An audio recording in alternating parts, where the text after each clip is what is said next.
It was a cheerful autumn day, but Jack and his family were anything but. Poor little Jack just always found himself in the wrong place at the wrong time. In fact, it seemed there was no right place for Jack. Blamed for the misdeeds of his brother and his bullies, Jack was deemed by the court unruly and mischievous. He was to be locked away. His sick mind was to be righted by isolation and discipline. Jack never did anything but read his comic books and desperately try to keep to himself. But here he was, filled with dread just days before his favorite holiday, Halloween. There would be no trick-or-treating with his parents. He was being abandoned by them. His imagination ran wild with waking nightmares of the horrors he would fall victim to at this infamous institution. Rolling Hills Asylum. The kids at school all told horror stories of this place. No one was the same after being sent here. And Jack wouldn't be any different. The classroom certainly wasn't. The bullying started immediately and with a vengeance. No one knows why, but everyone had it out for poor, quiet Jack. Everyone took such joy in tormenting him. Here, this awful place was where Jack's confusion turned to an anger that festered and grew. These kids were far worse than the ones in his neighborhood. With every insult, every cruel joke, every snide, laughing face, every push and every shove, and every bruise and broken limb, Jack inched closer and closer to the ledge. Halloween night, he met the precipice.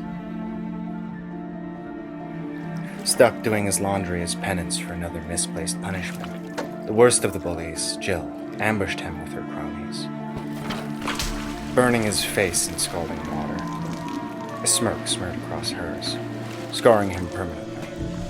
It was her that finally pushed poor Jack over the edge.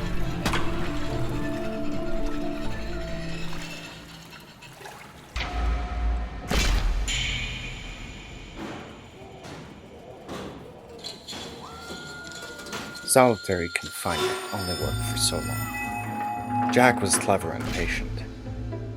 Stabbing Jill to death was his first taste of vengeance, and the last straw for the court. Still covered in her blood, he received his first treatment. It did nothing but trap Jack in his own mind.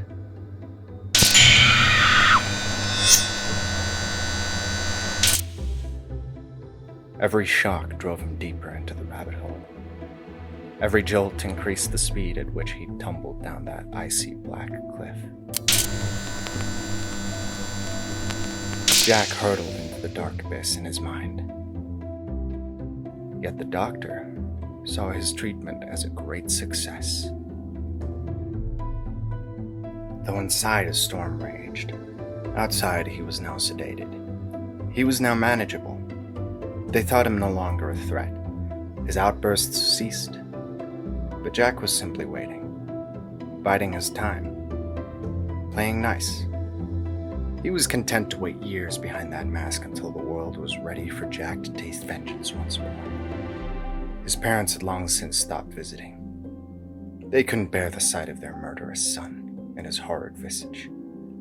But Jack seemed to not notice. His mask was his peace. His dark musings were his conversation. Years later, that perfect time arrived. The bullies who scarred him returned to the asylum as guards and doctors. He slaughtered the lot of them with his bare hands, finishing them off with a baseball bat and stealing one of their uniforms as a clever disguise. Not satisfied with merely escaping, Jack sent his final message, one the whole town would witness. Setting the building ablaze, he sparked a spectacular display of malice that would not be soon forgotten. Making his escape in the chaos. The dark of night as his shepherd, Jack vanished. It would be days before they realized he was gone. By the time they did, there was no possibility of finding him.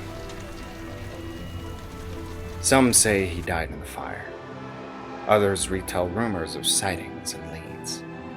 But the wise ones hear this tale and lie awake, wondering if Jack reached the bottom of his plunge into insanity that dreadful night, or if he's still out there, continuing his crusade. The carnage he created that night was unimaginable. No man could possibly go farther.